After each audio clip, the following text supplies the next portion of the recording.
ندوۃ العلماء جیسا کہ میں نے بتایا شعور کو پیدا کرنے کا نام ہے.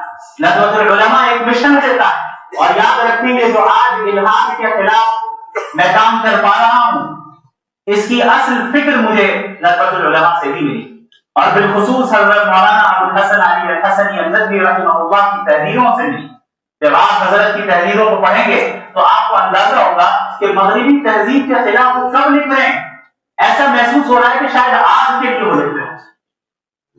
انہوں نے ہی فرمایا کہ مجھے یقین ہے کہ اگر آج ابو حنیفہ, امام مالک, امام شافعی, احمد بن حنبل رحمہ اللہ اجمعین بھی زندہ ہوتے تو شاید تھوڑی دیر کے لیے فقہ کی تدوین کو بھی روک دیتے اور الہاد جدید اور مغربی تہذیب کے مقابلے میں رہ جاتے.